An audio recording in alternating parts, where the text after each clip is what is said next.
But I'm excited about what we're doing and about going to the 13 colonies. And what we're doing was talking about liberty and freedom that we have in this country. And I know that we hear a lot of bad things in the United States, but I'm here to say that that United States of America is still the greatest place to live on the planet. And I know we have problems in this country, and I know there's things that are happening that we don't agree as Christians, but I'm telling you, God is still in control over this country and over this planet, and God is going to have his way. And I am so glad when I start reading about our founding fathers and I start learning about Philadelphia's role and how they were the seed of the nation being birthed, and how the Declaration of Independence was written in Philadelphia, and how God's hand was on during the Revolutionary War, and how God's hand was orchestrating the events so that we would win as Americans. I'm telling you, history is full of God in this country. It is full. And I just want to read this to you. This book is written in 1986, but these are some facts that they put together about our country. George Washington, John Adams, Benjamin Franklin, and Abraham Lincoln, to name only a few figures in American history, seem to see clearly the providence of God behind the events of their day. The nation did not unfold by accident, they insisted, but by divine design. This country was by God's design. The settlement of America timed it as was in the wake of the Reformation, assured its Christian foundations. Nor could our founding fathers account for the victory over England against such extreme odds, apart from the seeming intervention of God as key moments in the Revolutionary War. In a major address before the Assembly of Connecticut in 1783, Ezra Stiles, then president of Yale, reviewed these events and suggested why near disasters time and time again suddenly turned to victories. In our lowest and most dangerous state in 1776 and in 1777, and remember I read that on Friday night to you, that the Congress wanted the whole 13 colonies, asked that everyone go into prayer, fasting, and humiliation because there was such a serious turn where they could lose the war and that terrible things were happening. And then here I read this again in this book. And it says, our lowest and most dangerous state in 76 and 77, we sustained ourselves against the British Army of 60,000 troops, commanded by the ablest generals Britain could procure throughout Europe, with a naval force of 22,000 seamen and above 80 British men of war. That's what was coming against the shores of our country.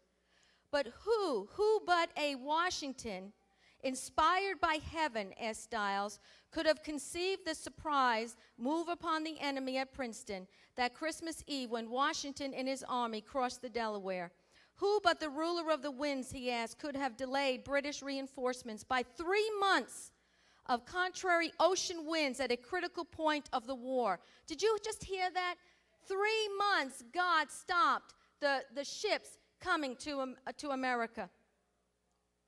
He insisted at the last minute, detected the treacherous scheme, this is God's miracle, detected the treacherous scheme of a traitor, Benedict Arnold, which would have delivered the American army, including George Washington himself, into the hands of the enemy. On the French role in the Revolution, he added, it is God who so ordered the balancing interests of a nation as to produce an irresistible motive in the European maritime powers to take our part. In other words, it's saying that France even came on our side, which that was a miracle. Then the president of Yale seemed to view the future with remarkable clarity as looking directly into the 20th century. We have a communication with all nations in commerce, manners, science, beyond anything heretofore known in the world. The English language will probably become the vernacular tongue of more numerous millions than ever yet spake one language on the earth. Isn't that true today? Now, I read to you, this is in 1783. This is what this president is saying in his speech in 1783. And look at our world today as he's saying this. Navigation will carry the American flag around the globe. From the scriptures, he saw today's modern high-speed travel between continents and the world's explosion of technology, declared Stiles. That prophecy of Daniel is now literally fulfilling. There shall be a universe traveling to and fro, and the knowledge shall be increased. Daniel 12:4. This knowledge will be brought home and treasured up in America, and being here digested and carried into highest perfection, may reblaze back from America to Europe, Asia, and Africa, and illumine the world with truth and liberty. Isn't that amazing? That is exactly what happened. It's happening today.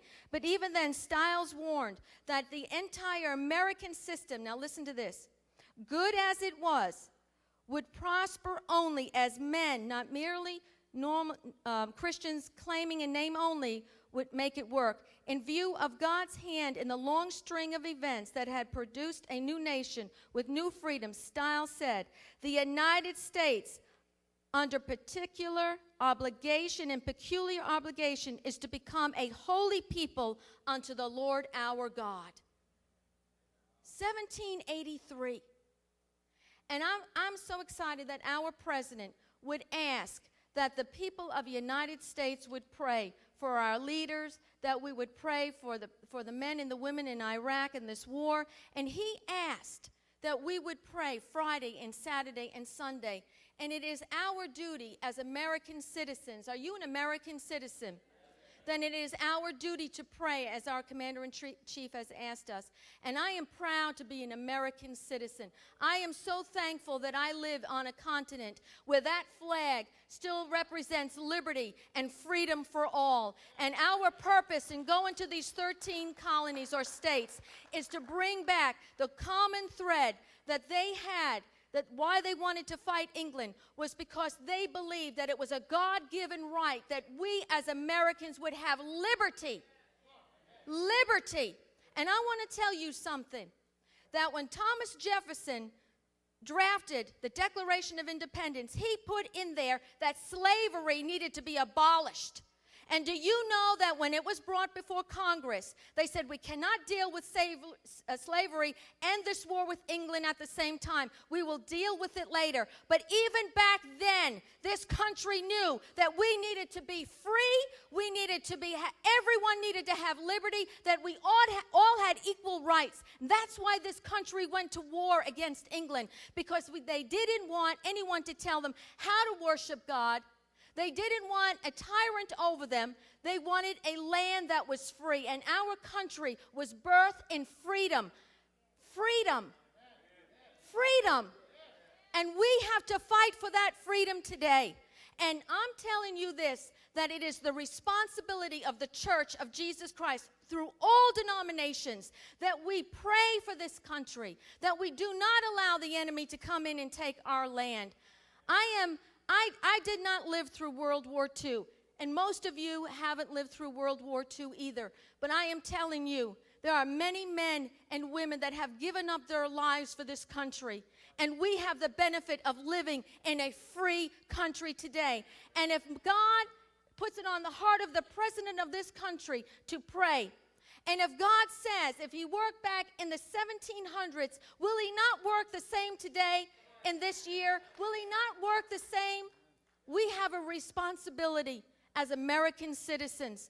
And I am so thankful to be a citizen. I am so thankful to know God. And I know that God has birthed this nation. And as long as God is over this nation, we have a responsibility to honor him.